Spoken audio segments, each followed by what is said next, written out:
Hare Rama, Hare Rama, Rama Rama, Hare Hare, Hare Krishna, Hare Krishna, Krishna Krishna, Hare Hare, Hare Rama, Hare Rama, Rama Rama, Hare Hare, Hare Krishna, Hare Krishna, Krishna Krishna, Hare Hare, Hare Rama, Hare Rama, Rama Rama, Hare Hare, Hare Krishna, Hare Krishna, Krishna Krishna, Hare Hare,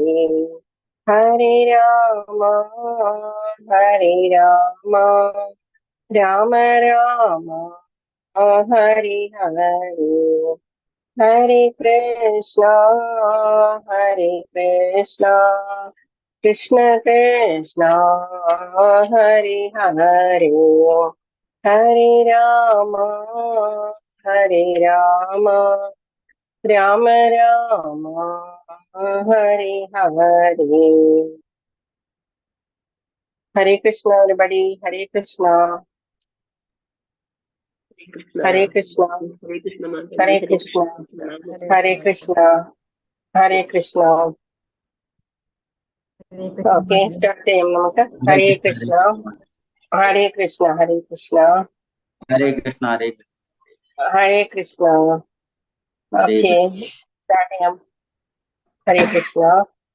രാജവിദ്യ, രാജഗുഹ്യ, യോഗം എന്ന് പറയുന്ന രാജവിദ്യ, the king of the knowledge. രാജഗുഹ്യം എന്ന് പറഞ്ഞാൽ the most confidential, secret എന്നാണ്, ഏറ്റവും secret ആയിട്ടുള്ളത്. രാജവിദ്യ, രാജഗുഹ്യ യോഗം, ദ മോസ്റ്റ് കോൺഫിഡൻഷ്യൽ നോളജ് എന്ന് പറയുന്നത്. അതാണ് നമ്മുടെ ഭഗവത്ഗീത. 18 ലെസൺസ് ആണ്. 18 ലെസൺസിന്റെ ഒരു മുത്തുമാലയാണ്. 18 മുത്തുള്ള ഒരു മാലയാണെങ്കിൽ ഈ 9ാമത്തെ ലെസൺ അതിന്റെ ലോക്കറ്റ് ആണ്. ആ 34ാമത്തെ ശ്ലോകം ആ ലോക്കറ്റിലെ ഡയമണ്ട് ആണ് എന്ന് പറയുക. അത്രത്തോളം ഇമ്പോർട്ടന്റ് ആണ്. ഏറ്റവും മിഡിലുള്ള, ഏറ്റവും മാലയുടെ ഏറ്റവും ബ്യൂട്ടിഫുൾ ആയിട്ടുള്ള പോർഷൻ ആണ് നമ്മളുടെ ലോക്കറ്റ് എന്ന് പറയുന്നത്. അപ്പം അതാണ് രാജവിദ്യ, രാജഗുഹ്യ, യോഗം എന്ന് പറയുന്നത്. അധ്യായം 9. നമ്മള് അധ്യായം 9ലേക്ക് എത്തി. നമ്മൾ ഇന്നലെ പഠിച്ചത് എന്താണ്? അക്ഷരബ്രഹ്മയോഗം. നമ്മൾക്ക് ആദ്യം ശ്രീല പ്രഭുപാദരുടെയും നാമനിഷ്ഠാദാസ് പ്രഭുവിന്റെയും ഭഗവാന്റെയും പ്രപാദങ്ങളിൽ നമസ്കരിച്ച് എല്ലാ ആചാര്യന്മാരെയും സ്മരിച്ചുകൊണ്ട് വേദവ്യാസ മഹർഷിയെയും സ്മരിച്ചുകൊണ്ട് സ്റ്റാർട്ട് ചെയ്യും. നമ്മൾക്ക് രാജവിദ്യ, രാജഗുഹ്യ, യോഗം എന്ന് പറയുന്ന 9ാമത്തെ ലെസൺ. 18 ലെസൺസ് ഉണ്ട് ഭഗവത്ഗീതയിൽ. അതില് 9ാമത്തെ ലെസൺ ആണ് രാജവിദ്യ, രാജഗുഹ്യ, യോഗം. എല്ലാം ഒന്നും കൂടി എന്താ പറയുന്നത് എന്ന് വെച്ചാൽ, നമ്മൾ അറ്റ്ലീസ്റ്റ് നമ്മൾ സെക്കൻഡ് ലെവലായി നമ്മളെല്ലാത്തിന്റെയും ലെസൺസിന്റെ പേരുകൾ അറിഞ്ഞിരിക്കണം. എന്തൊക്കെയാണ് ഒരു ലെസണിലുള്ളത് അതൊക്കെ നമ്മൾ അറിഞ്ഞിരിക്കണം. മെയിൻ ആയിട്ടുള്ളത് എന്തൊക്കെയാണ്, ഓൾമോസ്റ്റ് എല്ലാ പോർഷനും നമ്മൾ ഓൾമോസ്റ്റ് നമുക്ക് അറിയാമായിരിക്കണം. ഇതുവരെ പഠിച്ചത് നമ്മൾ 6 ലെസൺസ് കർമ്മയോഗം, അതിനുശേഷം നമ്മൾ ഭക്തി യോഗം സ്റ്റാർട്ട് ചെയ്തു. 7ാമത്തെ ലെസന്റെ തൊട്ട് രസോഹം അപ്സു കൗന്ദേയ പ്രഭാസ്മി ശശി സൂര്യയോ, ഭഗവാനെ കുറിച്ച് പറയുന്നത് 7ാമത്തെ ലെസണില് ഭക്തി യോഗം. 8ാമത്തെ ലെസണില് ഭഗവാൻ ആദ്യം അർജുനന്റെ ക്വസ്റ്റ്യൻസിന് ആൻസർ ചെയ്തു. എന്താണ് ബ്രഹ്മം, എന്താണ് അധ്യാത്മം, എന്താണ് അതുപോലെയുള്ള ക്വസ്റ്റ്യൻസ്. കർമ്മം എന്താണ്, അധിയജ്ഞം എന്താണ്, ഭൂതം എന്താണ്, അതിദൈവം എന്താണ്. അപ്പൊ ഇത് ശ്രീ രാധേ ഗോവിന്ദ മന്ദിറിലെ ശ്രീ രാധേ ഗോവിന്ദ ഡീറ്റീസ് ആണ്. തൊഴുതുകൊണ്ട് നമ്മൾക്ക് സ്റ്റാർട്ട് ചെയ്യാം. റിവിഷൻ സ്റ്റാർട്ട് ചെയ്യാം ആദ്യം. അപ്പം ആദ്യം 1 തൊട്ട് 4 വരെ അർജുനന്റെ ചോദ്യങ്ങൾക്ക് ഭഗവാൻ നൽകിയ ഉത്തരങ്ങളാണ്. അതിഭൂതം എന്താണ്, അതിദൈവം എന്താണ്, ഇതൊക്കെ 5ാമത്തെ ശ്ലോകത്തില് ഭഗവാൻ പറഞ്ഞു കൊടുക്കുന്നത് എന്താണ്? അന്തകാലേ ചമാമേവ സ്മരൻ മുക്വാ കളീബരം യപ്രയാതി സമദ്ഭാവം യാതി നാസ്തി എത്ര സംശയ. പിന്നെയുള്ള ശ്ലോകമോ സിമിലർ ആണ്. യം വാപി സ്മരൻ ഭാവം ത്യജത്യന്തേ കളീബരം തം തമേവൈതി കൗന്ദേയ സദാ തദ്ഭാവഭാവിതഃ. 8ാമത്തെ ആണെങ്കിലോ നമ്മൾ നെക്സ്റ്റ് ഇമ്പോർട്ടന്റ് ആയിട്ടുള്ള ശ്ലോകം എന്താണ്? തസ്മാത് സർവേഷു കാലേഷു മാമനുസ്മര യുധ്യജ എല്ലായ്പ്പോഴും എന്നെ തന്നെ സ്മരിച്ചുകൊണ്ട് എന്ത് ചെയ്യുക? യുദ്ധം ചെയ്യുക, സ്വന്തം കർത്തവ്യം ചെയ്യുക എന്ന് ഭഗവാൻ പഠിപ്പിച്ചു തന്നു. 8.9 to 8.13 എങ്ങനെയാണ് ധ്യാനത്തിലൂടെ ഭഗവത് സ്മരണം ഉണ്ടാകുന്നത് നമ്മൾ കണ്ടു. അജാമിളന്റെ സ്റ്റോറിയും ഭരത മഹാരാജാവിന്റെ സ്റ്റോറിയും ഒക്കെ നമ്മൾ കണ്ടു. അതിനുശേഷം ശുദ്ധ ഭക്തിയുടെ സേവനം എങ്ങനെയാണ് 14.16 വരെ ഭഗവത് സ്മരണം എങ്ങനെ ഭക്തി മാർഗത്തിലൂടെ ഉണ്ടാവുക നമ്മൾ ഇന്നലെ ഡിസ്കസ് ചെയ്തു. 8.17 to 8.22 ഭൗതിക ലോകത്തിൽ എന്താണ് ദുഃഖാലയം, അശാശ്വതം ആയിട്ടുള്ള ഭൗതിക ലോകം. അതേസമയം ആധ്യാത്മിക ലോകമോ യദ്ഗത്വാന നിവർത്തന്തെ തദ്ധാമ പരമം മമ, എങ്ങനെയാണ് എന്റെ ധാമം? ചിന്താമണി പ്രകര സദ്മസുകൽപ വൃക്ഷ ലക്ഷാവൃതേഷു സുരഭീരഭിപാലയന്തം ലക്ഷ്മീ സഹസ്രശത സംഭ്രമ സേവ്യമാനം ഗോവിന്ദമാദിപുരുഷം തമഹം ഭജാമി. ഇതാണ് ഗോലോകധാമത്തിന്റെ വർണ്ണന എന്ന് പറയുന്നത് ബ്രഹ്മസംഹിതയില്. പിന്നെ ഭക്തിയുടെ പരമാധികാരം, നമ്മൾ യജ്ഞം ചെയ്താലും തപസ് ചെയ്താലും ദാനം ചെയ്താലും എന്തെല്ലാം നമ്മൾ ചെയ്യുന്നു അതിന്റെ എല്ലാം ഫലം നമുക്ക് ജസ്റ്റ് ഭക്തി മാർഗത്തിലൂടെ നമുക്ക് കിട്ടും എന്ന് ഭഗവാൻ പറഞ്ഞു തന്നു. ഭക്തി ഒന്നുകൊണ്ട് മാത്രം നമുക്ക് ഭഗവത് സ്മരണ, ഭഗവാന്റെ പാദങ്ങളിലേക്ക് എത്താനുള്ള ആ ഒരു ചാൻസ് കിട്ടും. ബാക്കിയെല്ലാം നമുക്ക് എന്തായിട്ട് മാറാം? നമ്മൾ ഫെയിൽ ആകാനുള്ള ഫുൾ ചാൻസും ഉണ്ട്. എന്താ വെച്ചാൽ നമ്മൾക്ക് അത്രയ്ക്കുള്ള ശക്തിയേ ഉള്ളൂ. അപ്പൊ ഭക്തി ഒന്നുകൊണ്ട് മാത്രമേ നമുക്ക് ഭഗവാന്റെ അടുത്തേക്ക് എത്താൻ സാധിക്കുള്ളൂ. ഭാവ പ്രേമ ഭക്തി എന്ന് പറയുന്നത്. ഒരു ദിവസം ഭീമൻ ഇങ്ങനെ വനത്തിലൂടെ പോവുകയായിരുന്നു. വനത്തിലൂടെ പോകുമ്പോ ഭാഗവതത്തിലെ സ്റ്റോറിയാണ്. ഭീമൻ വനത്തിലൂടെ, ഒരു സ്പ്രിംഗ് സീസൺ ആണ്, നല്ല പ്ലസന്റ് ആയിട്ടുള്ള കണ്ടീഷൻ, വസന്തകാലം, മഴ പെയ്യാനുള്ള യാതൊരു ചാൻസും ഇല്ലാത്ത വളരെ തെളിഞ്ഞ കാലാവസ്ഥ. ഈവനിങ് ആയി, 5:30 ആ സമയമായി. അപ്പം ഭീമസേനൻ ക്ഷത്രിയനാണ്, അവർക്കും സന്ധ്യാവന്ദനമൊക്കെ ഉണ്ട്. അപ്പൊ കയ്യിലുണ്ടായിരുന്ന ഗതയൊക്കെ താഴെ വെച്ചു. എന്നിട്ട് അവിടെ ഒരു നദീതീരത്തിലൂടെയാണ് സഞ്ചരിച്ചുകൊണ്ടിരുന്നത്. അവിടെ നദീതീരത്തിരുന്നിട്ട് കൊണ്ട് ആചമനത്തിനും കൈകാലൊക്കെ കഴുകി ആചമനത്തിന് വേണ്ട ഇതൊക്കെ വെള്ളമൊക്കെ എടുക്കുന്ന സമയത്ത് ഭീമസേനൻ ഒരു കാഴ്ച കണ്ടു.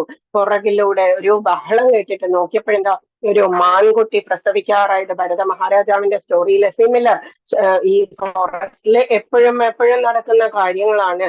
ഒരു സിംഹം അതിനെ ഓടിക്കുന്നു, ഒരു പ്രസവിക്കാറായി ഒരു മാൻപേട അതിങ്ങനെ ഓടി വരുന്നു, പേടി കൊണ്ട് ഓടി വരുന്നു. അപ്പുറത്തെ സൈഡിലേക്ക് നോക്കിയപ്പോഴെന്താ, ഒരു ഹണ്ടർ നിന്നിട്ട് അമ്പെയ്യാനായിട്ട് നോക്കണു. സിംഹത്തിനും വേണ്ടതും അമ്പെയ്യാൻ പോകുന്നതും ഈ ഇത് സിംഹത്തിന് വേണ്ടതും ഹണ്ടറിന് വേണ്ടതും മാൻപേടിയാണ്. അതിന്റെയാണ് മാംസത്തിന് കൂടുതൽ ടേസ്റ്റ് എന്ന് ഹണ്ടറിന് അറിയാം, സിംഹത്തെ അയാൾക്ക് വേണ്ട. അപ്പം ഇയാളും ഉന്നം വെക്കുന്നത് മാൻപേടയെയാണ്. പുറകിലാണെങ്കിലോ പെട്ടെന്ന് കാട്ടുതീ പടർന്നു തുടങ്ങി. അപ്പം ഈ മുൻപിലാണെങ്കിലോ ഒഴുകുന്ന ആറും നദിയും. അപ്പം ഇതെല്ലാം കണ്ടപ്പോഴേക്കും എന്താ ചെയ്യേണ്ടത്? മാൻകുട്ടിയെ രക്ഷിക്കാനായിട്ട് പോയി കഴിഞ്ഞാൽ ചിലപ്പോ ആ വേടൻ അമ്പെയ്ത് കഴിഞ്ഞാൽ ഒന്ന് ആ സിംഹത്തിന്റെ കയ്യിലകപ്പെട്ടാലോ, എന്താ ചെയ്യേണ്ടത് ആ സമയത്ത്? അപ്പം അങ്ങനെയുള്ള ഒരവസ്ഥ എന്ന് പറയുമ്പോൾ നമ്മളെ കൊണ്ട് എന്തെല്ലാം വിദ്യ ഉണ്ടെങ്കിലും നമ്മളുടെ ഒന്നും ഫലിക്കില്ല എന്ന് തോന്നുന്ന ആ ഒരു മൊമെന്റില് പിന്നെ നമ്മൾക്ക് എന്ത് ചെയ്യാം? ഭീമസേനൻ അത് തന്നെ ചെയ്തു. 2 കൈകളും ഉയർത്തിയിട്ട് ഹരേ കൃഷ്ണ എന്ന് വിളിച്ചു. ഹരേ കൃഷ്ണ എന്ന് വിളിച്ചപ്പോഴേക്കും വേഗം നല്ല കാറ്റ് വീശിയതും മഴ പെയ്യാൻ തുടങ്ങിയപ്പോഴേക്കും പുറകിലുണ്ടായിരുന്ന കാട്ടുതീയ് അണയാനായിട്ട് തുടങ്ങി. ഹണ്ടറിന്റെ ആ കാറ്റുകൊണ്ട് ഹണ്ടർ ചെയ്ത ആ അമ്പ് സിംഹത്തിന് പോയി കൊണ്ടു. മാൻപേടയാണെങ്കിലോ അത് സ്വസ്ഥമായിട്ട് അവിടെ കിടന്ന് പ്രസവിക്കുകയും ചെയ്തു.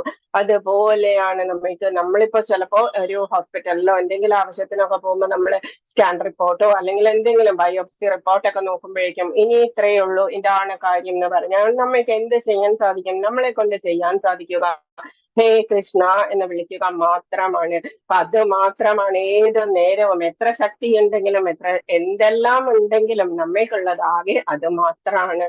ഹേ കൃഷ്ണ എന്ന് വിളിക്കുക മാത്രം. അതാണ് ഭഗവാൻ പഠിപ്പിച്ചു തരുന്നത്. തസ്മാത് സർവേഷു കാലേഷു മാമനുസ്മര യുദ്ധ്യച്ച് അന്തേ നാരായണ സ്മൃതി. ഭാഗവതം എടുത്തെടുത്ത് പറയുന്നു.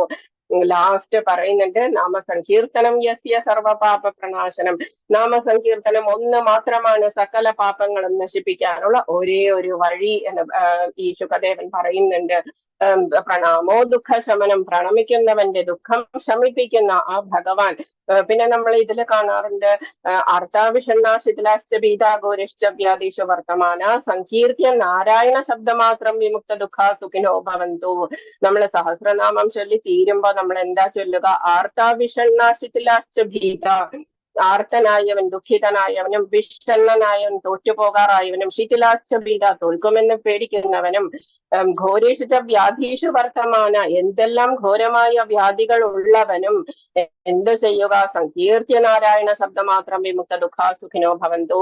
നാരായണ നാമം ഒന്നുകൊണ്ട് മാത്രം എല്ലാ ദുഃഖങ്ങളിൽ നിന്നും സുഖിനോ ഭവന്തു, സുഖം വരുന്നു. നമ്മൾക്ക് ജസ്റ്റ് നമ്മൾ എന്താ ചെയ്യേണ്ടത്? നമ്മൾ ധ്യാനിക്കുക, ഭക്തിയോടുകൂടി വിശ്വസിക്കുക നമ്മളെ ഭഗവാനിൽ. അത് മാത്രമാണ്. 8ാമത്തെ ലെസണിൽ അനന്യ ഭക്തിയെ കുറിച്ചാണ്. അങ്ങോട്ടോ ഇങ്ങോട്ടോ പോകാതെ ഡീവിയേറ്റ് ചെയ്യാത്ത ഭക്തിയെ കുറിച്ചാണ് ഭഗവാൻ പറഞ്ഞു തന്നത്. ഭക്തിയുടെ മേൽക്കോയ്മയാണ്, യോഗയുടെ ഏറ്റവും നല്ല രൂപമാണ് ഭക്തി എന്ന് പറഞ്ഞുകൊണ്ടാണ് 8ാമത്തെ ലെസൺ തീർക്കുന്നത്.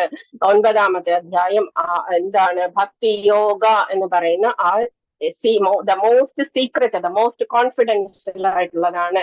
7ാമത്തെ ലെസണും 9ാമത്തെ ലെസണും ഏകദേശം ഒരുപോലെയുള്ളതാണ്. രാജവിദ്യ, രാജഗുഹ്യ യോഗം.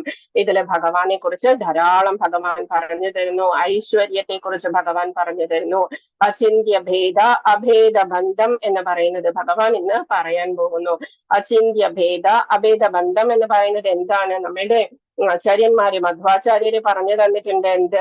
നമ്മൾക്ക് പരമാത്മാവും ആത്മാവും രണ്ട് എന്ന അംശമാണ്, പക്ഷെ കഴിവുകൾ നമ്മൾക്കത് എത്രയും ഇല്ല എന്ന്. ആദിശങ്കരാചാര്യര് പറയുന്നു ജ്ഞാനം നീയും ബ്രഹ്മവും എല്ലാം ഒന്ന് എന്ന് പറയുന്നു, തത്വമസി എന്ന് പറയുന്നു. അതേസമയം വിശിഷ്ടാദ്വൈത പറയുന്നത് ഇത് രണ്ടും കമ്പൈൻഡ് ചെയ്തിട്ടുള്ളതാണ്. വിശിഷ്ടാദ്വൈത രാമാനുജാചാര്യര് പറയുന്നത് നമ്മളുടെ ശ്രീകൃഷ്ണ ചൈതന്യ മഹാപ്രഭു അചിന്യ ഭേദ അഭേദ തത്വമാണ് പറയുന്നത്.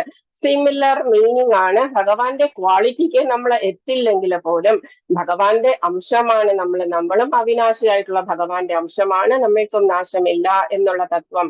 അചിന്യ, നമ്മളെ കൊണ്ട് ചിന്തിക്കാൻ കഴിയുന്നതിനും അപ്പുറത്തേക്കാണ് നമ്മളുടെ പവേഴ്സ് ഉള്ളത് എന്ന് നമ്മളെ മനസ്സിലാക്കി തരുന്നതാണ്. എന്തിലൂടെ? ഹരേ കൃഷ്ണ മഹാമന്ത്രത്തിലൂടെ അത്രയ്ക്കും പവേഴ്സ് നമ്മൾക്ക് കിട്ടും എന്ന് പറയുന്നവർ. പിന്നെയുള്ളത് ആരാധിക്കാത്തവരും ആരാധിക്കുന്നവരും എങ്ങനെ? ആരാധനയുടെ പരമോന്നത വസ്തു, എന്തിനെയാണ് ആരാധിക്കേണ്ടത്? കൃഷ്ണനെ നേരിട്ട് ആരാധിക്കുന്നതിന്റെ മഹത്വം എന്താണ്? ഭഗവാനെ നേരിട്ട് ധ്യാനിക്കുന്നതിലൂടെ നമ്മൾക്ക് എന്താണ് കിട്ടാൻ പോകുന്നത്? അപ്പം 9.1 to 9.3 കൃഷ്ണകഥാ ശ്രവണം, യോഗ്യത അയോഗ്യത. എന്തെങ്കിലും അയോഗ്യത നമുക്കുണ്ടോ ഭഗവാനെ പ്രാർത്ഥിക്കാനായിട്ട്? ഒരു അയോഗ്യതയും നമുക്കില്ല. ഏതെല്ലാം എത്ര ചണ്ടാളനായാലും എത്ര അൺടച്ചബിൾ ആയിട്ടുള്ള ആളായാലും അവന് ഭഗവാനെ ധ്യാനിക്കുന്നതിലൂടെ എത്രയും ഹയസ്റ്റ് പവേഴ്സ് ആണ് കിട്ടുന്നത്.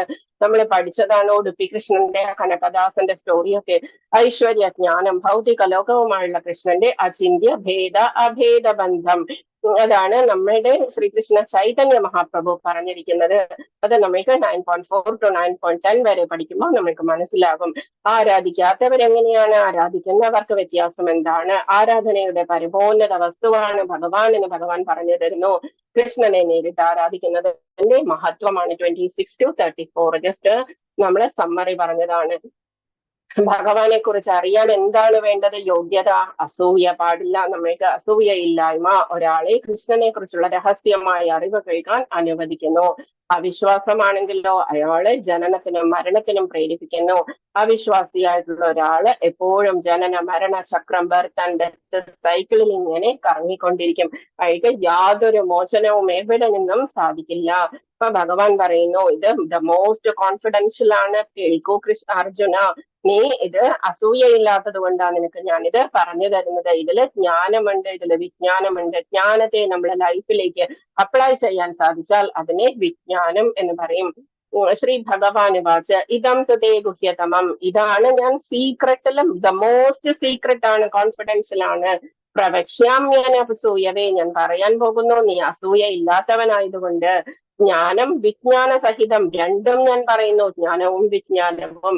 യജ്ഞാത്വാ മോക്ഷസേ അശുഭാത്, അശുഭങ്ങളെല്ലാം മാറി നീ മോക്ഷത്തെ പ്രാപിക്കും അർജുന, കേട്ടോളൂ എന്ന് ഭഗവാൻ പറയുകയാണ്. 34 ശ്ലോകങ്ങളുണ്ട്. 34th ശ്ലോക ഭഗവാൻ ഇനിയും റിപ്പീറ്റ് ചെയ്യും. 18th ലെസണിൽ നമ്മൾ കണ്ടതാണ്. ശ്ലോകം ഫസ്റ്റ് ഭഗവാൻ കൃഷ്ണൻ അർജുനൻ അതീവ രഹസ്യമായിട്ടുള്ള സാക്ഷാത്കാരവും ജ്ഞാനവും നൽകുന്നു. എന്തുകൊണ്ടാണ് ഇതിനെ രാജവിദ്യ രാജഗുഹ്യ യോഗം എന്ന് പറയുന്നത്? ദ മോസ്റ്റ് കോൺഫിഡൻഷ്യൽ രാജവിദ്യയാണ്, കിങ് ഓഫ് ദ നോളജ് ആണ്. അധ്യായം 9. കാരണം അതെന്തുകൊണ്ടാ? ശുദ്ധമായ കലർപ്പില്ലാത്ത ഭക്തിയാണ് അതിൽ അടങ്ങിയിരിക്കുന്നത്. അതുകൊണ്ടാണ് അതിനെ the king of the knowledge എന്ന് പറഞ്ഞിരിക്കുന്നത്. രഹസ്യ തരം എന്ന് പറഞ്ഞാൽ ഹയർ എന്ന് പറയാം, നമ്മൾക്ക് ദ മോർ സീക്രട്ട് എന്ന് പറയാം. എന്താണ് രഹസ്യതമം എന്ന് പറഞ്ഞാൽ ഏറ്റവും അപ്പുറത്തേക്കുള്ളത്, ദ മോസ്റ്റ് കോൺഫിഡൻഷ്യൽ, അത് മോക്ഷത്തെ കുറിച്ച് പറഞ്ഞു തരുന്നതാണ്. അതുകൊണ്ടാണ് ജസ്റ്റ് നമ്മൾ അതിന്റെ ആ ഒരു യൂസേജ് പറഞ്ഞു എന്നേ ഉള്ളൂ. ഭഗവാൻ കൃഷ്ണൻ അർജുനന് അതീവ രഹസ്യമായി ജ്ഞാനവും സാക്ഷാത്കാരവും നൽകുന്നു. എന്താണ് യോഗ്യത? അസൂയയില്ലാത്തവൻ എന്നുള്ളതും ഭക്തനാണ്, ശിഷ്യനാണ്, സഖാവാണ് എന്ന് പറഞ്ഞിരിക്കുന്നു. അർജുനൻ സ്വീകരിക്കാനുള്ള മാർഗം എന്താണിത്? കേൾക്കുക മാത്രം. നല്ല ഒരു ഗുരുവിൽ നിന്ന് നമ്മൾ സമ്പാദിക്കേണ്ടതാണ് ഈ അതീന്ദ്രിയ ജ്ഞാനം എന്ന് പറയുന്നത്. എന്താണ് നമ്മളുടെ നേട്ടം? ഭൗതിക ജീവിതത്തിന്റെ കഷ്ടങ്ങളിൽ നിന്ന് നമ്മൾ മോചനമാണ്. നമ്മൾ പ്രാരബ്ധ കർമ്മങ്ങളാണ് അനുഭവിച്ചുകൊണ്ടിരിക്കുന്നത്. എത്രയോ ജന്മങ്ങളിൽ നമ്മൾ കൂട്ടി കൂട്ടി കൂട്ടി സഞ്ചിത കർമ്മം ഭാണ്ഡക്കെട്ടായിട്ടാണ് നമ്മൾ വന്നിരിക്കുന്നത്. ആ കർമ്മം നമ്മളെ പിന്തുടരും എപ്പോഴും. ഏത് ജന്മത്തിലും എന്ത് തന്നെയാണെങ്കിലും കർമ്മം നമ്മളെ. ഇപ്പം 10,000 പശുക്കളുണ്ട്. 10,000 പശുക്കൾ, അതിന്റെ ഒരു കുഞ്ഞ്, ആ കുഞ്ഞിനെ പുറത്ത് കൊണ്ടുപോയി നിർത്തിയിട്ട് ഈ അമ്മമാരെല്ലാ പശുക്കളെയും ഒന്നിച്ചു നിർത്തിയാൽ ഈ കുഞ്ഞിനെ അകത്തേക്ക് വിട്ടു കഴിഞ്ഞാൽ ആ കുഞ്ഞ് കറക്റ്റ് ആയിട്ട് അതിന്റെ അമ്മയുടെ അടുത്തേക്ക് പോകും. അത് അമ്മ ഏതെല്ലാം കളേഴ്സിലുള്ള ഇതാണെങ്കിലും പോലും അതിൽ മിക്സ് ആയിട്ടുണ്ടെങ്കിലും അമ്മയെ പെട്ടെന്ന് ആ കുഞ്ഞിന് മനസ്സിലാക്കാൻ സാധിക്കും. അതാണ് നമ്മുടെ കർമ്മം നമ്മളെ അന്വേഷിച്ച് വരുന്നതിന് ആചാര്യന്മാര് പറയാറുള്ള എക്സാമ്പിള്. ഓക്കെ, ഇത് നമ്മൾ പറഞ്ഞതാണ്. എന്തുകൊണ്ടാണ് ഇത് പിന്നെയും പിന്നെയും റിപ്പീറ്റ് ചെയ്യുന്നത്? നവവിധ ഭക്തി, ശ്രവണം, കീർത്തനം, വിഷ്ണു സ്മരണം, പാദസേവനം, അർച്ചനം, വന്ദനം, ദാസ്യം, സഖ്യമാത്മനിവേദനം. ഇത് എന്തുകൊണ്ടാണ്? ഇത് ഭക്തി യോഗം എന്ന് പറയുന്ന സെക്ഷനിലുള്ളതായതുകൊണ്ടാണ് നവവിധ ഭക്തി നമ്മൾ റിപ്പീറ്റ് ചെയ്യുന്നത്. ബൈ ഹാർട്ട് ചെയ്യുക ഈ ശ്ലോകം. ഇതി പുംസാർപ്പിത വിഷ്ണു ഭക്തിശ്ചേന്നവലക്ഷണ ക്രിയതേ ഭഗവത്യത തന്മന്യേ ധീതമുത്തമം. ഇത് ജസ്റ്റ് ആദ്യത്തെ 2 ലൈൻസ് പഠിച്ചാൽ മതി. ശ്രവണം, കീർത്തനം, വിഷ്ണു സ്മരണം, പാദസേവനം, അർച്ചനം, വന്ദനം, ദാസ്യം, സഖ്യം, ആത്മനിവേദനം. 8 നവവിധ ഭക്തിയാണ് അത് നമ്മളിപ്പോ പറഞ്ഞിരിക്കുന്നത്. 9 തരം ഭക്തി. രാജവിദ്യ രാജഗുഹ്യം, ഇത് രാജവിദ്യയാണ് അർജുന, രാജഗുഹ്യമാണ്. പവിത്രമിതമുത്തമം, ഇത് വളരെ പവിത്രമാണ്, ഉത്തമമാണ്. ഭക്തി എന്ന് പറയുന്നത് പ്രത്യക്ഷാവഗമം ധർമ്മ്യം, ഇത് പ്രത്യക്ഷത്തിൽ നമ്മൾക്ക് എന്താണ് ഭഗവാന്റെ അടുത്തേക്ക് എത്താനുള്ള അത്രയും പൂർണ്ണത തരുന്നതാണ്. ധർമ്മ്യം, ധർമ്മമാണ്. സുസുഖം കർത്തും അവ്യയം, വളരെ ഈസിയാണ് ഇത് ചെയ്യാൻ. ഭക്തി എന്ന് ചെയ്യുന്നത് വളരെ ഈസിയാണ്. സന്തോഷത്തോടു കൂടി നമ്മൾക്ക് ചെയ്യാം.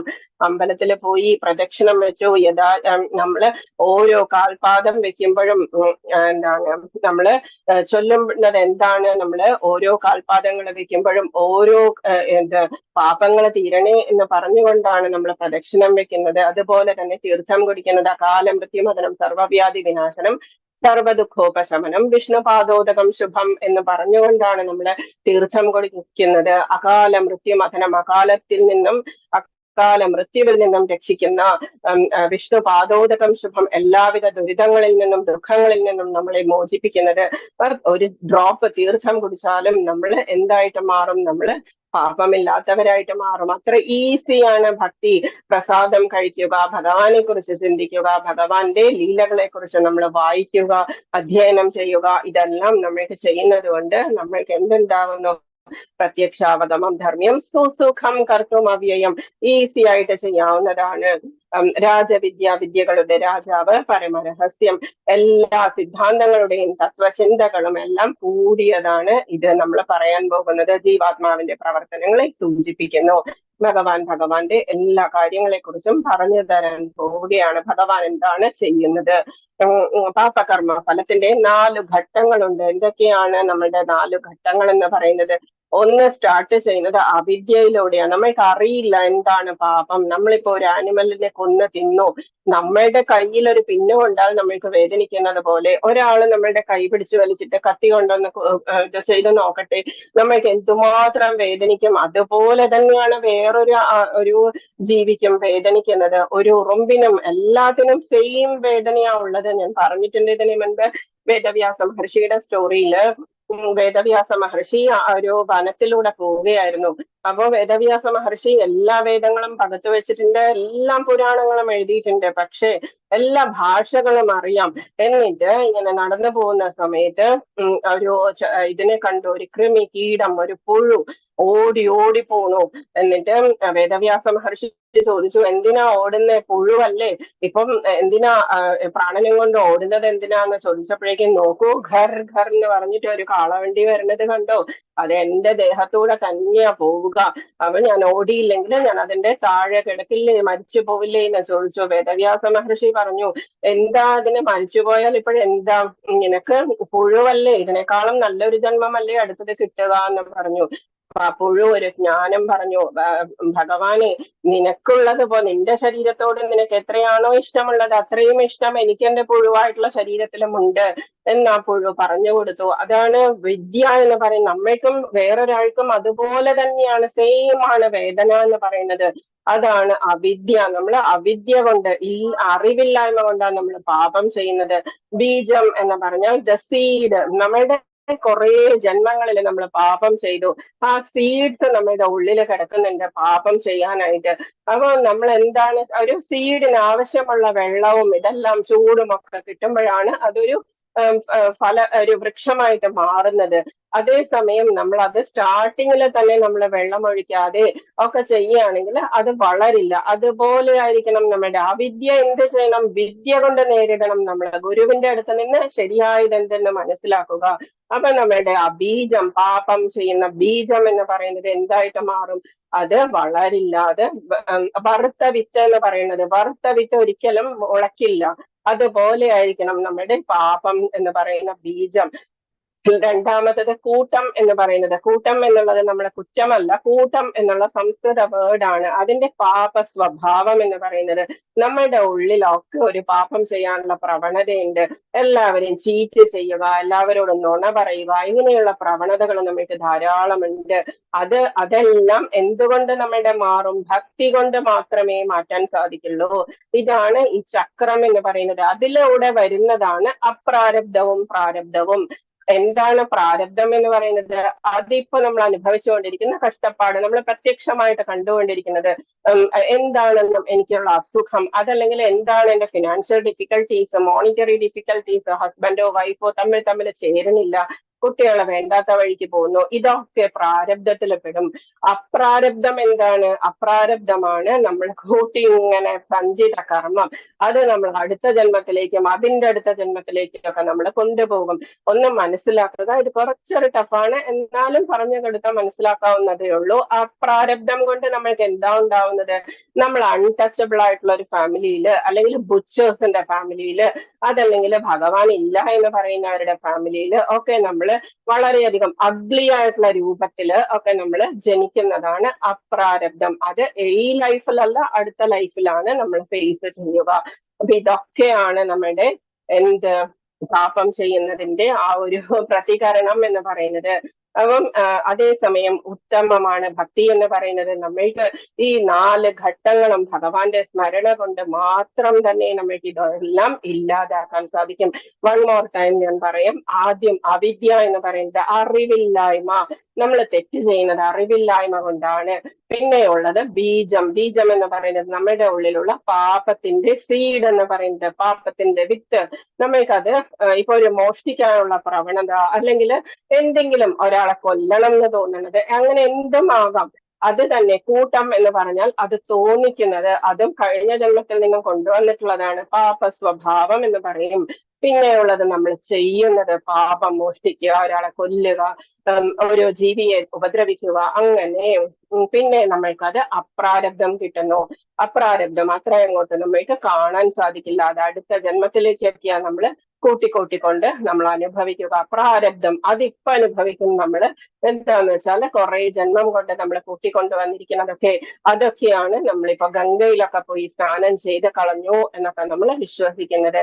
ശരീരത്തെയാണ് ഗംഗ കുളിപ്പിക്കുന്നത്. അതേസമയം മാലിന്യം പോകുന്നത് ശരീരത്തിന്റെ മനസ്സിന്റെയാണ് കളയേണ്ടത്.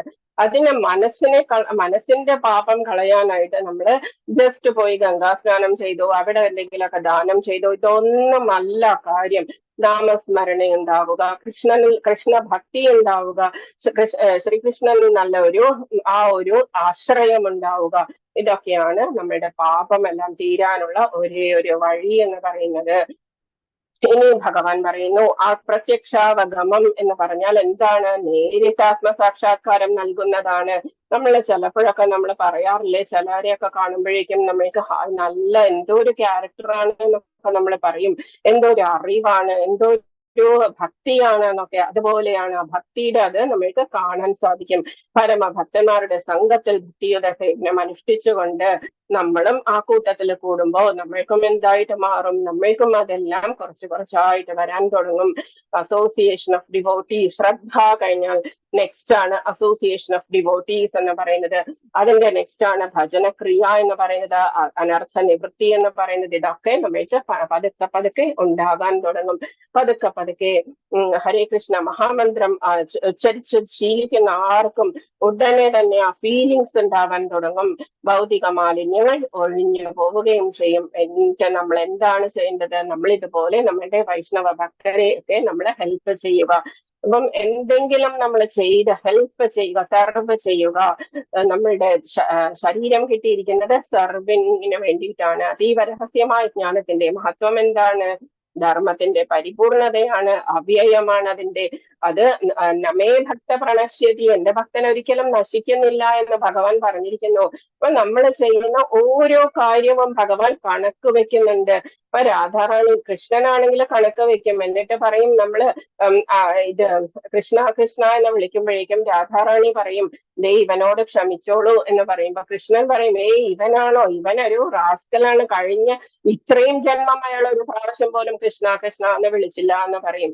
അപ്പം രാധാറാണി പറയും, അല്ല, ഒരു പ്രാവശ്യം വിളിച്ചില്ലേ കൃഷ്ണ, നമുക്ക് അവന് ഭക്തനായിട്ട് കണക്കാക്കാം എന്നൊരു സപ്പോർട്ട് രാധാറാണി കൊടുക്കുമ്പോഴേക്കും കൃഷ്ണന് പിന്നെ അപ്പീലില്ല. കൃഷ്ണൻ എന്താ ചെയ്യുക? നമ്മളുടെ പ്രാരബ്ധങ്ങളൊക്കെ എഴുതിയിട്ടുള്ള വലിയ ബുക്ക് എടുത്തിട്ട് കീറി ഹോമകുണ്ടത്തിലേക്ക് ഇടും എന്നാ പറയുന്നത്. അതുകൊണ്ട് ഹരേ എന്ന് പറഞ്ഞ് നമ്മൾ സ്റ്റാർട്ട് ചെയ്യുന്നത്. ഹരേ എന്ന് പറഞ്ഞാൽ രാധാറാണിയെ വിളിക്കുന്നതാണ്.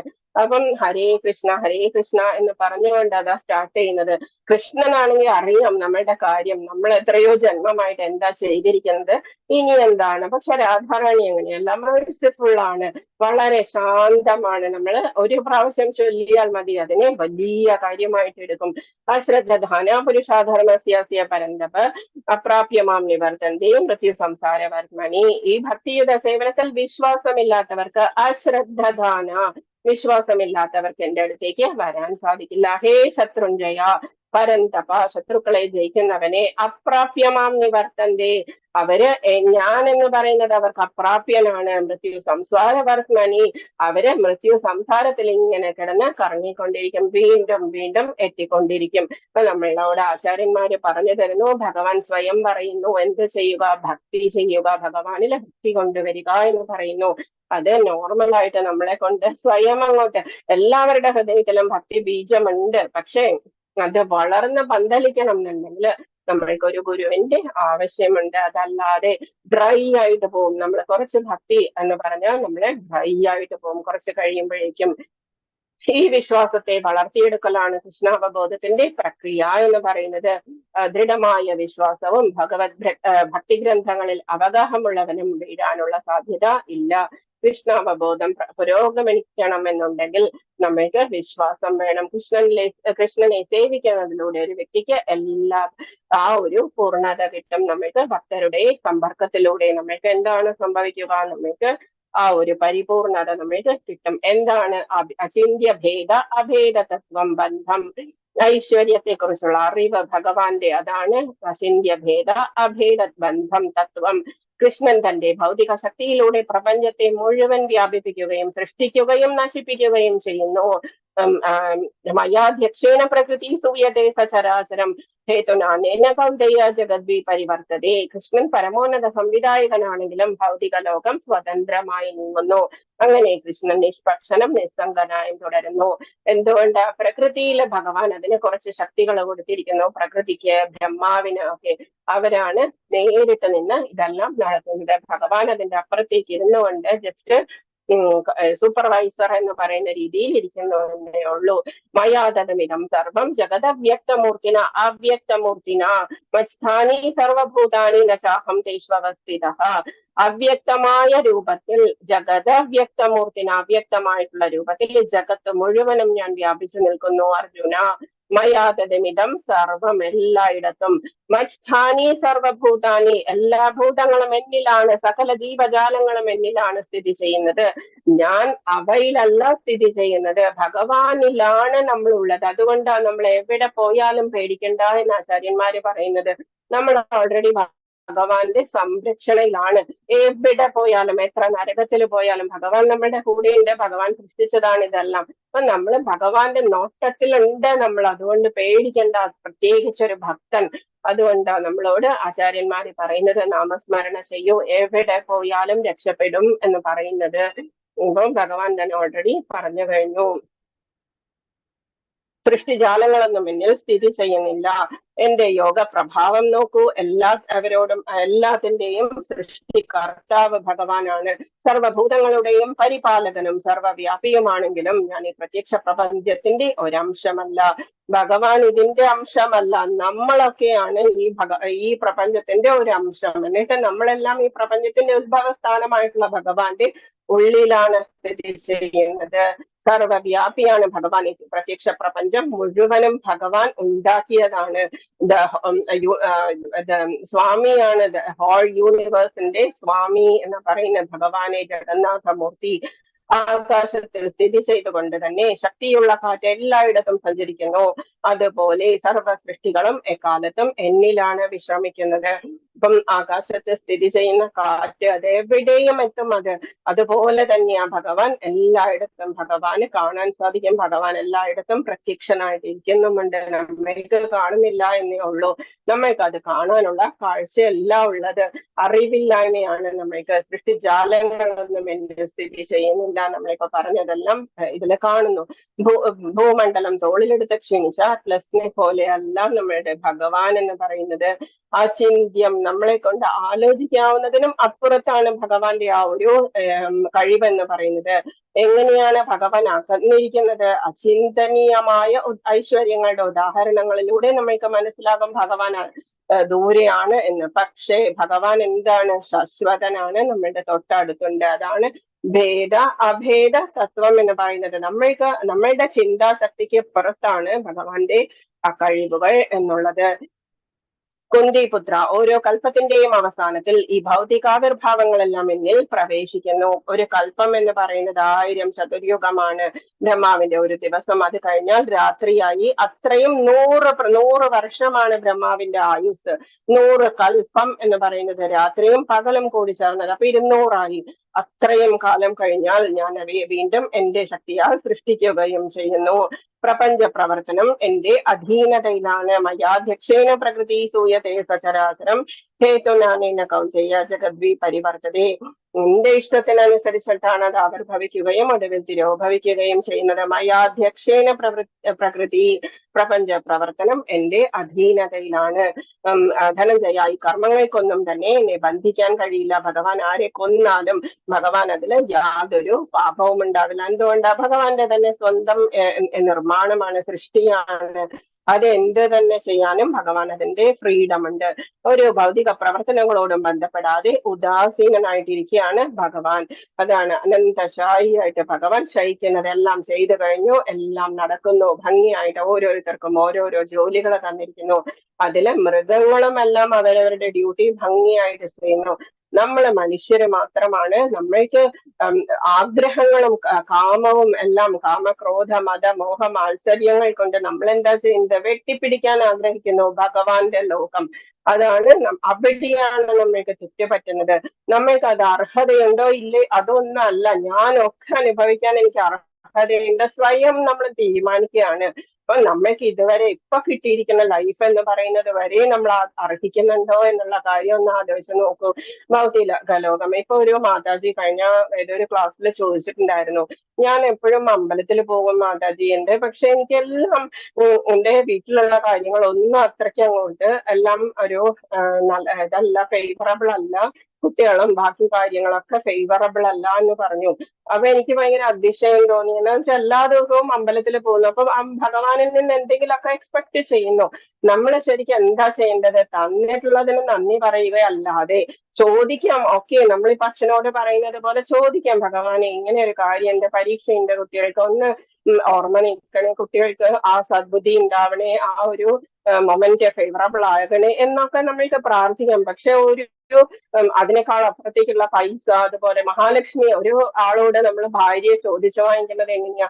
മഹാലക്ഷ്മി ഭഗവാന്റെ ഭാര്യയാണ്. എന്നിട്ട് നമ്മൾ എന്താ ചെയ്യുക? ജീവിക്കാനുള്ളത് ചോദിക്കുക. കുഴപ്പമൊന്നുമില്ല, നമ്മൾക്ക് തന്നിരിക്കുന്ന ആ പവേഴ്സ്, ഷോൾഡേഴ്സിലുള്ള ആ സ്ട്രെങ്ത് കൊണ്ട് നമ്മൾ ശരിയാണ്, കുറച്ചൊക്കെ നമ്മൾക്ക് കഴിവുകൾ തന്നിട്ടുണ്ട്, മെറ്റീരിയലിസ്റ്റിക് ആയിട്ടുള്ള ലൈഫിൽ നമ്മൾക്ക് പൈസ വേണം. പക്ഷെ ഒരു അപ്പുറത്തേക്ക് നമ്മൾ എങ്ങനെയാ ആലോചിക്കുന്നത്? അപ്പൊ ഞാൻ പറഞ്ഞു, അത് ഒന്നുകൂടി ഭഗവാനെ പ്രാർത്ഥിക്കുന്ന ആ കോൺഷ്യസ്നെസ് അല്ലെങ്കിൽ ആ തോട്ട് പ്രോസസ് ഒന്ന് മാറ്റി നോക്കൂ എന്ന് പറഞ്ഞു. തന്നതിന് താങ്ക്ഫുൾ ആകുക, എനിക്ക് ഇത്രയും തന്നെ അർഹതയുണ്ടോ ഭഗവാനെ എന്നുള്ള രീതിയിൽ, ദീനനാണ് ഞാൻ എന്നുള്ള രീതിയിൽ ഒന്ന് നോക്കി പറഞ്ഞു നോക്കൂ എന്ന് പറഞ്ഞു. ഭൗതിക ലോകം പരമദിവ്യോത്തമ പുരുഷന്റെ അധമ ശക്തിയാണ്, ഭഗവാന്റെ എക്സ്റ്റേണൽ പൊട്ടൻസിയാണ്. സൃഷ്ടിയും സംഹാരവും എല്ലാം ഭഗവാനാണ് ചെയ്യുന്നത്.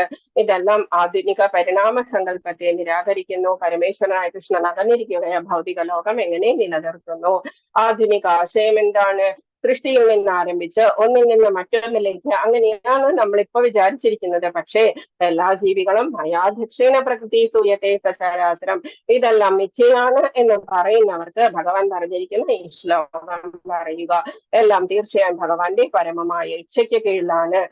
ഭഗവാൻ 3 വിഷ്ണു രൂപങ്ങളിലായിട്ട് ഇതെല്ലാം നിലനിർത്തുകയും സംഹരിക്കുകയും എല്ലാം ചെയ്യുന്നു. ഭഗവാന്റെ നേരിട്ടുള്ള പങ്കാളിത്തമല്ല, പ്രകൃതിയെ ആശ്രയിച്ചിട്ടാണ്, അല്ലെങ്കിൽ സൃഷ്ടി ബ്രഹ്മാവിനെയും പ്രകൃതിയെയും ഭഗവാന്റെ സീഡും കൂടി ചേർന്നതാണ്.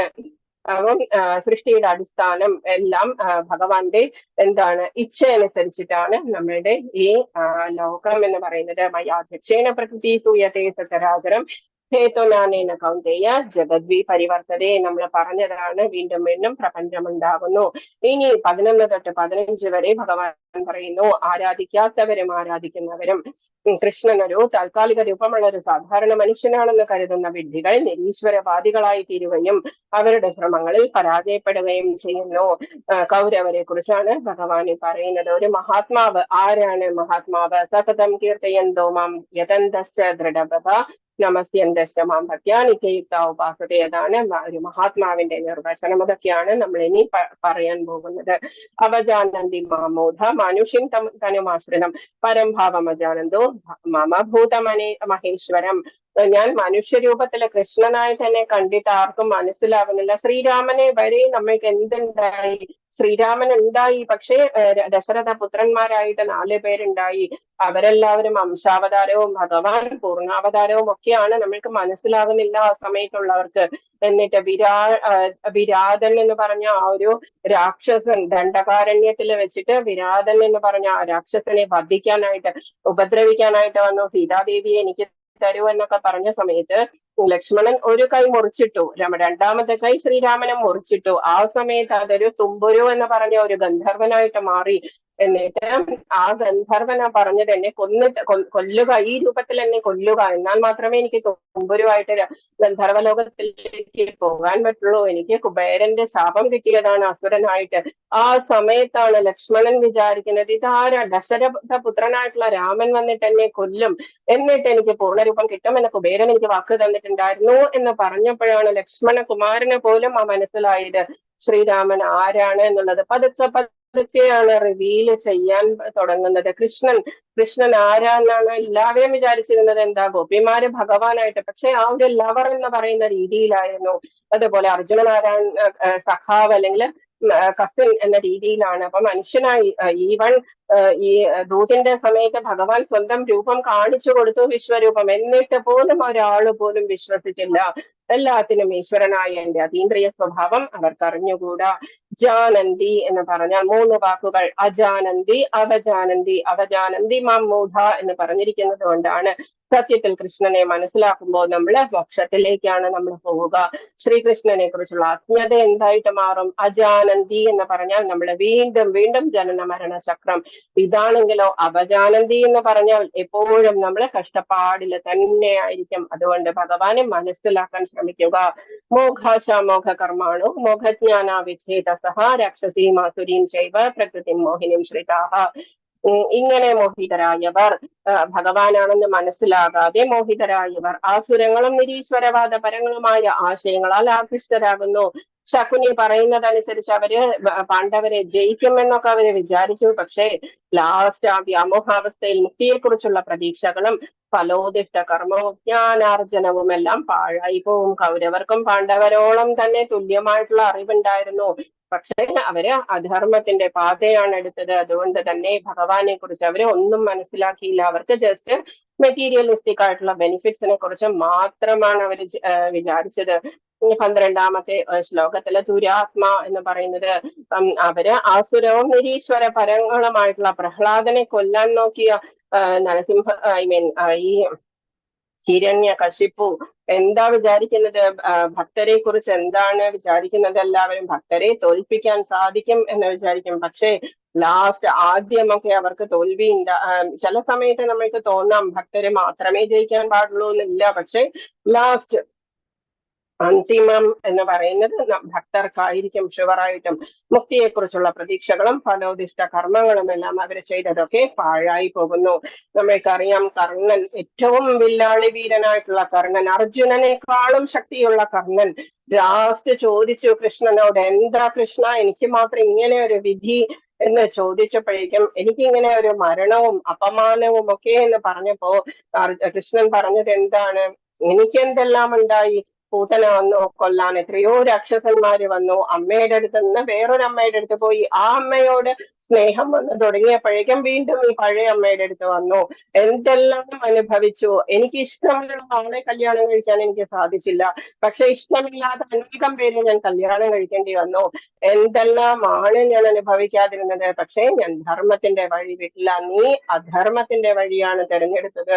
അതുകൊണ്ടാണ് നിനക്ക് ഈ വിധത്തിലുള്ള മരണം എന്ന് കൃഷ്ണൻ പറഞ്ഞു കൊടുത്തു. മഹാത്മാനസ്തു മാം പാർത്ഥ ദൈവീം പ്രകൃതിമാശ്രിത ഭജന്ത്യ അനന്യ മനസ്സോ ഭൂതാദിമവ്യയം. ഭഗവാൻ ഇനി ദുരാഗ്രഹികളായിട്ടുള്ളവരുടെ കാര്യം പറഞ്ഞു. ഇനി പറയുന്നു, വ്യാമോഹം ബാധിക്കാത്ത മഹാത്മാക്കൾ, വിശിഷ്ടാത്മാക്കൾ ദൈവിക പ്രകൃതിയാൽ സുരക്ഷിതരാണ്. അവര് എവിടെ ഇരുന്നാലും ഒരു മഹാത്മാവ് എന്ന് സ്വയം വിചാരിക്കുന്ന ഒരു ഭക്തൻ എന്ന് പറയുന്നു. എന്നിട്ട് അയാൾ സ്വയം പറഞ്ഞു, ഭഗവാൻ എന്നെ രക്ഷിക്കുമെന്നുണ്ടെങ്കിൽ ഞാൻ ഇന്ന് ഈ വൃക്ഷത്തിന്റെ മുകളിലാ കയറിയിരിക്കുക. എനിക്ക് ആരാ ഭക്ഷണം തരിക? ആരാണ് എനിക്ക് എനിക്ക് ഇന്ന് നല്ല വിശപ്പുണ്ട്, എന്താ ചെയ്യാ, ഞാനൊന്ന് നോക്കട്ടെ എന്ന് പറഞ്ഞിട്ട് അയാള് ഒരു മരത്തിന്റെ മുകളിൽ കയറിയിരുന്നു. ഭഗവാനെ ഒന്ന് ടെസ്റ്റ് ചെയ്യുക എന്നുള്ളത്. പക്ഷെ ആളൊരു ഭക്തിയുള്ളവനായിരുന്നു. അതുകൊണ്ട് തന്നെ എന്ത് സംഭവിച്ചു? അയാൾ ആ വൃക്ഷത്തിന്റെ മുകളിൽ കയറിയിരുന്നപ്പോഴേക്കും ഒരു കൂട്ടം രാജാവിന്റെ പടയാളികൾ അതുവഴി വന്നു, രാജകുമാരനുമായിട്ട്. എന്നിട്ട് അവര് ഭക്ഷണം കഴിക്കാം, ഈ വൃക്ഷം വളരെ വലുതല്ലേ, ഇവിടെ ഇരുന്നിട്ട് ഭക്ഷണം കഴിക്കാം എന്ന് പറഞ്ഞിട്ട് സ്വർണത്തിന്റെ പ്ലേറ്റ്സ് ഒക്കെ വെച്ചു, അതിൽ ധാരാളം ഭക്ഷണ സാധനങ്ങളൊക്കെ വെച്ചു. എന്നിട്ട് എല്ലാവരും ഇരുന്നു. ഈ രാജകുമാരനെ വിളമ്പി കൊടുത്തൊക്കെ കൊണ്ടിരുന്ന സമയത്ത് വേറൊരു കൂട്ടം പടയാളികൾ വന്നു. ശത്രു രാജ്യത്ത് നിന്ന് വന്ന പടയാളികളായിരുന്നു. ഇവരെ കണ്ടതും ഇവരെ വിചാരിച്ചു, ഇപ്പൊ നമുക്ക് അത്രയധികം ശേഷിയൊന്നുമില്ല. ആ സമയത്ത് ആയുധങ്ങളൊക്കെ നമ്മൾ താഴെ വെച്ചു. ഇപ്പൊ വേണ്ട, നമ്മൾക്ക് ഓടിക്കളയാം എന്ന് പറഞ്ഞിട്ട്, ഇപ്പൊ ജയിക്കാനുള്ള ചാൻസ് കുറവാണ് എന്ന് പറഞ്ഞിട്ട് അവർ ഓടിപ്പോയപ്പോഴേക്കും ഇവര് വന്നിട്ട് നോക്കിയപ്പോഴെന്താ, സ്വർണ്ണത്തളികയിലൊക്കെ ഇങ്ങനെ വിസ്തരിച്ച് വിളമ്പി വെച്ചിരിക്കണം. വിഷം മിക്സ് ചെയ്തതായിരിക്കും എന്ന് പറഞ്ഞിട്ട് ഇവര് പറഞ്ഞു, മറ്റേ രാജകുമാരൻ ഇതുവഴി പോയിട്ടുണ്ടായിരുന്നു, അപ്പൊ അവര് നമ്മൾ കഴിച്ചോട്ടെ എന്നിട്ട് മരിച്ചോട്ടെ എന്ന് പറഞ്ഞിട്ടാണ് ഇത് ചെയ്തത് എന്ന് പറഞ്ഞിട്ട് അവരും അതുവഴി പോയി തിരിച്ച്. ആ സമയത്ത് മഹാത്മാവിന് എന്ത് സംഭവിച്ചു? മഹാത്മാവ് സുഖമായിട്ട് വന്നു, സ്വർണ്ണ പാത്രത്തിൽ നിന്ന് ഭക്ഷണം കഴിച്ചു. അതുപോലെയാ ഭഗവാൻ എല്ലാം അറിയാം. നമ്മൾ എന്തൊക്കെയാണ് ഭക്തനാണ് എന്നുണ്ടെങ്കിൽ ഷുവറായിട്ടും ഭഗവാൻ ആയിട്ട് സുപ്രാപ്യനാണ്. സുലഭ പാർത്ഥ എന്ന് ഇന്നലെ പറഞ്ഞിട്ടുണ്ടായിരുന്നു. ഭജന്ത്യ അനന്യ മനസ്സോ ജ്ഞാത്വാ ഭൂതാദിമവ്യയം. എപ്പോഴും അവർ ഭക്തിയിൽ എന്നെ സേവനത്തിൽ മുഴുകുന്നു. ഇത് ഗോസ്വാമിമാരാണ്. രൂപഗോസ്വാമികൾക്കൊക്കെ പാല് കൊണ്ടുവന്ന് ചെറിയ കാലി ചെറുക്കന്റെ രൂപത്തിൽ കൊണ്ടുവന്ന് കൊടുക്കുമായിരുന്നു. ഇവര് ഭക്ഷണമൊന്നും കഴിക്കാണ്ടാണ് ഇരുന്ന ബുക്സ് ഒക്കെ എഴുതുക. മരത്തിന്റെ ഇതിലിരുന്നിട്ടാ എഴുതുക. വൃന്ദാവനത്തിലെ കൂട്ടിലൊന്നും ഇല്ല. ആ സമയത്ത് കൃഷ്ണൻ ചെറിയ ഒരു കാലി ചെറുക്കന്റെ രൂപത്തിൽ വന്നിട്ട് പാലൊക്കെ കൊടുത്തിട്ട് പോകുമായിരുന്നു എന്ന് പറഞ്ഞു കേട്ടിട്ടുണ്ട്. സതതം കീർത്തയന്തോ മാം യഥന്തശ്ച ദൃഢവ്രതഃ നമസ്യന്തശ്ച മാം ഭക്ത്യാ നിത്യയുക്താ ഉപാസതേ.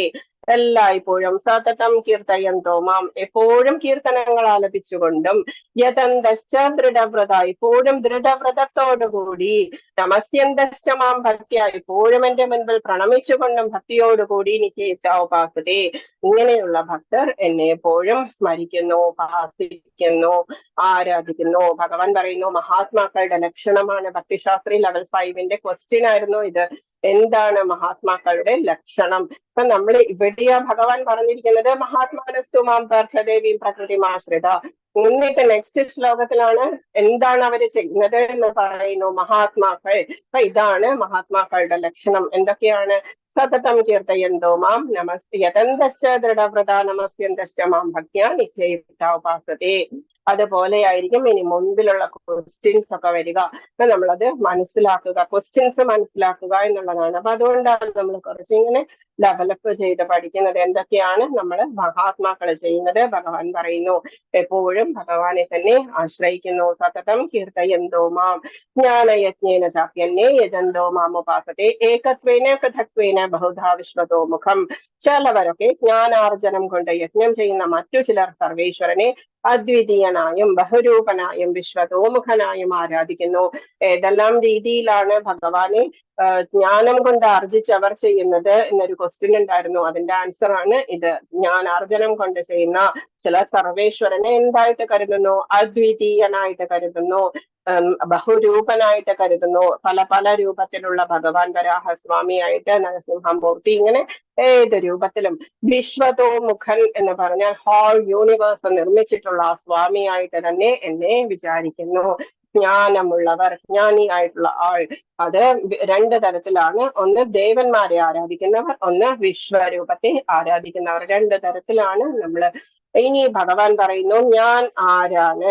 9.16 അഹം ക്രതൂരഹം യജ്ഞ സ്വദാഹം അഹം ഔഷധം മന്ത്രോഹം. അഹം എന്ന് പറഞ്ഞാൽ ഞാൻ, അഹമേ വാജ്യം, ഞാൻ തന്നെ, അഹം അഗ്നി, അഹം പുരോഹിതം, എല്ലാം ഞാൻ തന്നെയാണ് അർജുന. ക്രിയ, അഹം ക്രതു, ക്രിയ എന്ന് പറയുന്ന കർമ്മം എന്ന് പറയുന്നത്. അഹം യജ്ഞ, യജ്ഞവും ഞാൻ തന്നെയാണ്. സ്വദാഹം അഹം ഔഷധം, പിതൃക്കൾക്ക് കൊടുക്കുന്ന ഹവ്യം എന്ന് പറയുന്നത് എള്ളും ചോറും കൂടിയത്. അഹം ഔഷധം, ഞാൻ തന്നെയാണ് ഔഷധവും. മന്ത്രോഹം, മന്ത്രവും ഞാൻ തന്നെയാണ്. അഹമേ വാജ്യം അഹം അഗ്നിരഹം ഭുതം, അഭൗതിക മന്ത്രങ്ങളും ഞാൻ തന്നെയാണ്. അഗ്നിയും അതിൽ ഹോമിക്കുന്നവയും അതിന്റെ നെയ്യും ഞാൻ തന്നെയാണ്. അഹം അഗ്നി അഹം ഭൂതം, അഗ്നിയെ നെയ്യും ഞാൻ തന്നെയാണ്. ഈ ഇരിക്കുന്ന എല്ലാ യജിക്കുന്ന യജമാനന്മാരും ഈ പുരോഹിതരും എല്ലാം ഞാൻ തന്നെയാണ്. എല്ലാം ആ കർമ്മം എന്ന് പറയുന്നതും അതിൽ ഹോമിക്കുന്നതും അതിലെ അഗ്നിയുമെല്ലാം ഞാൻ തന്നെയാണ്. അഹം ക്രതുരഹം യജ്ഞ സ്വദാഹം അഹം ഔഷധം. മനസ്സിലാക്കുക അർജുന എന്ന് ഭഗവാൻ പറയുന്നത്. അപ്പൊ ഓരോ അമ്പെയ്യുമ്പോഴും അർജുനൻ എന്താണ് ചെയ്യുന്നത്? അതെല്ലാം ഞാൻ തന്നെയാണ് എന്നുള്ള ആ രീതിയിലേക്ക് വരാനാണ് ഭഗവാൻ ആ തരത്തിൽ പറഞ്ഞു കൊടുക്കുന്നത്.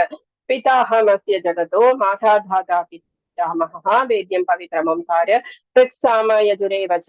പിതാഹമസ്യ ജഗതോ, ഞാൻ പിതാവാണ് അർജുന. അച്ഛനാണ് ഞാൻ, ജഗത്തിന്റെ അച്ഛൻ. മാതാ ധാത, ഞാൻ മാതാവുമാണ്, ധാതാവുമാണ്, പരിപാലിക്കുന്നവനുമാണ്.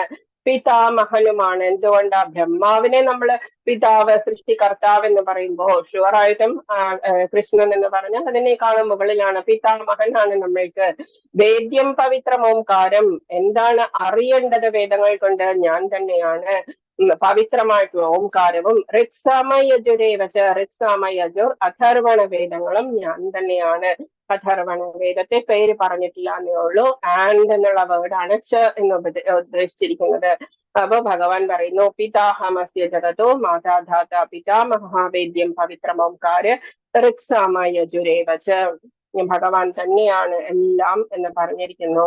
അപ്പം നമ്മള് അച്ഛനും അമ്മയും രക്ഷകനും ധാതാവും പവിത്രമായിട്ടുള്ള ഓംകാരവും എല്ലാ മന്ത്രങ്ങളും ഞാൻ തന്നെയാണ് എന്ന് ഭഗവാൻ പറഞ്ഞു തന്നിരിക്കുന്നു. ഇവിടം വരെ നമ്മൾക്ക് ഇന്ന് സ്റ്റോപ്പ് ചെയ്യാം. നാളെ നമുക്ക് ബാക്കിയെടുത്ത് ലെസൺ ഫിനിഷ് ചെയ്യാം. നമ്മൾക്ക് 9th ലെസൺ. അപ്പം ഇത്രയും കാര്യങ്ങൾ മനസ്സിലായോ? എന്തെങ്കിലും ഡൗട്ട്സ് ഉണ്ടോ? വളരെ ഇമ്പോർട്ടന്റ് ആയിട്ടുള്ള ക്വസ്റ്റ്യൻ ചാപ്റ്റർ ആണ്. വളരെ സ്വീറ്റ് ആയിട്ടുള്ള ചാപ്റ്റർ ആണ്. പക്ഷെ നിങ്ങൾക്ക് സെക്കൻഡ് ലെവലിൽ കുറച്ചൊന്ന് പഠിക്കാനുണ്ട് ഇതില്. അറ്റ്ലീസ്റ്റ് ആ പാപങ്ങളുടെ സെക്ഷൻ, കൂട്ടം, ബീജം, അതൊക്കെ നമ്മളൊന്ന്, അവിദ്യ, പ്രാരബ്ധം, അപ്രാരബ്ധം, ഇതൊക്കെ നമ്മൾ പഠിക്കണം. പിന്നെ മഹാത്മാക്കൾ ആരാണ് എന്ന് ഭഗവാൻ ഉദ്ദേശിക്കുന്നത്, മഹാത്മാക്കൾ എന്താ ചെയ്യുന്നത്, ദുരാത്മാക്കൾക്ക് എന്താ സംഭവിക്കുന്നത്, ഇതൊക്കെ നമ്മളൊന്ന് മനസ്സിലാക്കുക. കുറച്ചൊന്ന് പഠിക്കാനുള്ള ലെസൺ ആണ് 9th ലെസൺ. വളരെ സ്വീറ്റ് ആണ്. ഹരേ കൃഷ്ണ. ഡൗട്ട്സ് എന്തെങ്കിലും ഉണ്ടെങ്കിൽ ചോദിക്കാം. ഹരേ കൃഷ്ണ.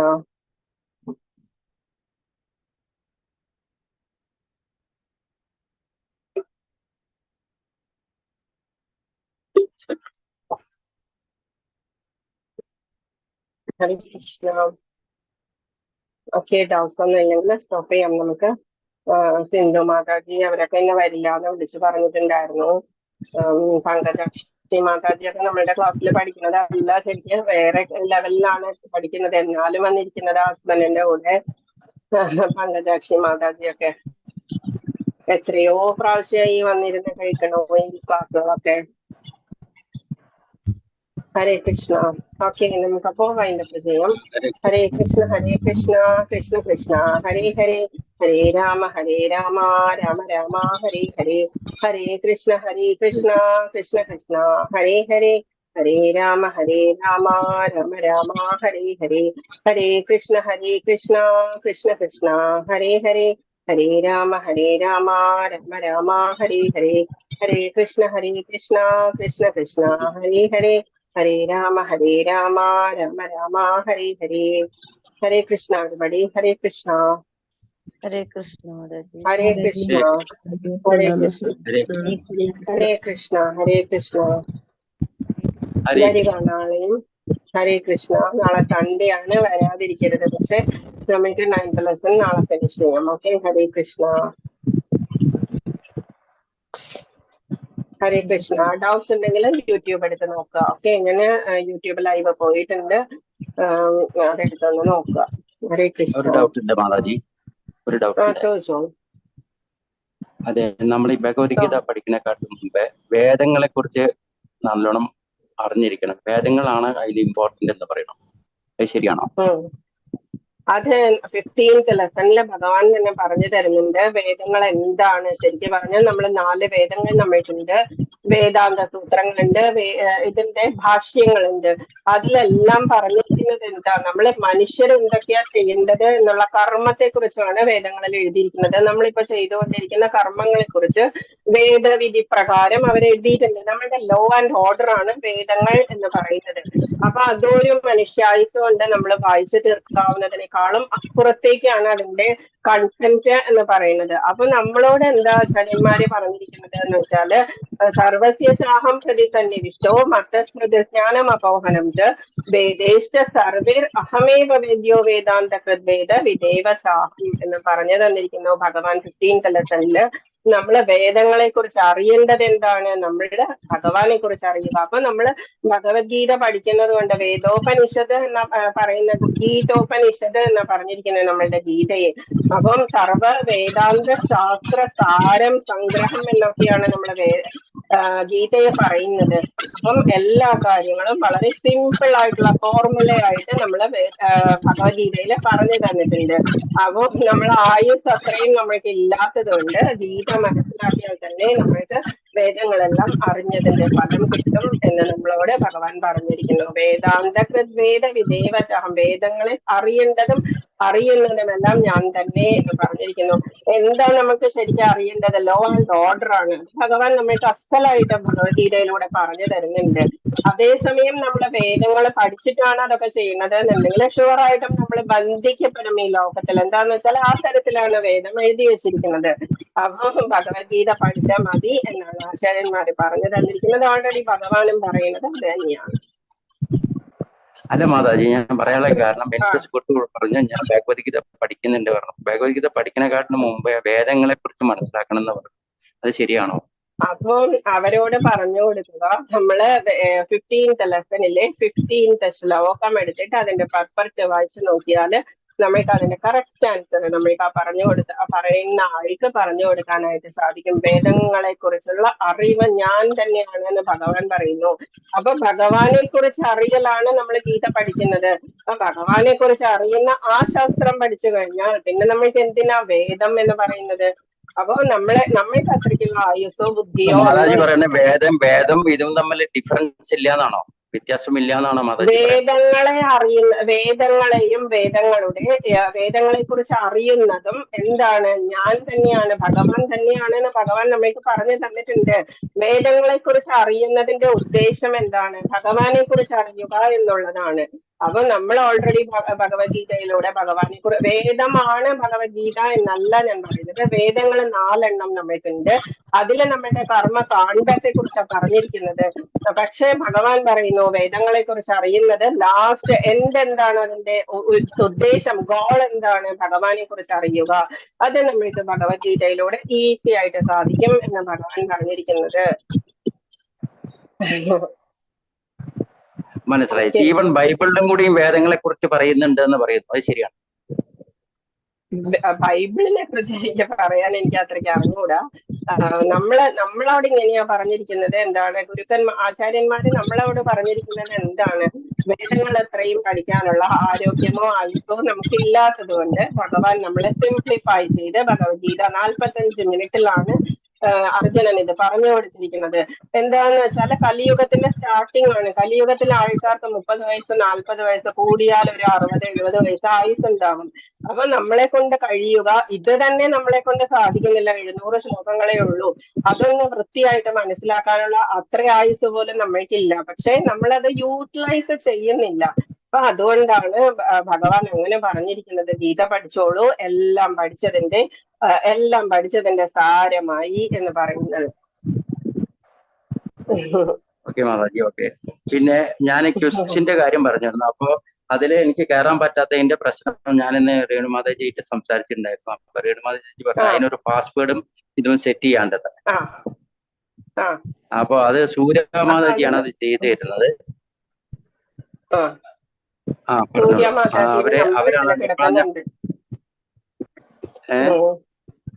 സൂര്യമാതാജി ടെക്നിക്കൽ ആയിട്ടുള്ള കാര്യങ്ങള് സൂര്യമാതാജിയെ ചെയ്യുന്ന. അവര് തായ്ലൻഡിലോ എവിടെയോ ആണ്. അപ്പൊ അവരുടെ ഇന്ത്യൻ സമയം അത് ഞാൻ കോണ്ടാക്ട് ചെയ്ത സമയത്ത് ആ നമ്പറിൽ ഇപ്പോൾ ഇൻകമിംഗ് കോൾ ഈസ് ബാൻഡ് എന്ന് പറഞ്ഞിട്ടാണ് വരുന്നത്. ഇൻകമിംഗ് കോൾ അതവര് തായ്ലൻഡിലാണ് അവര്. അപ്പം അതുകൊണ്ട് നമ്മൾക്ക് മെസ്സേജ് ചെയ്യാൻ മാത്രമേ പറ്റുള്ളൂ. അത് ഒന്നുകൂടി ഒന്ന് രേണുമാതാജിയോട് പറയുക. രേണുമാതാജി തന്നെ ഹെൽപ്പ് ചെയ്യും. ശരി, ഓക്കെ. ഹരേ കൃഷ്ണ. ഹരേ കൃഷ്ണ. हरे कृष्णा. सुजाता माता जी, लता माता जी, गीता माता जी, जिता माता जी, आतिरा माता जी. हरे कृष्णा. हरे कृष्ण माता जी, प्रणाम. हरे कृष्णा. हरे कृष्णा. പ്രഭുജി 15.15 ഒന്ന് വായിച്ചു നോക്കുക കേട്ടോ. ഹരേ കൃഷ്ണ. ഹരേ കൃഷ്ണ.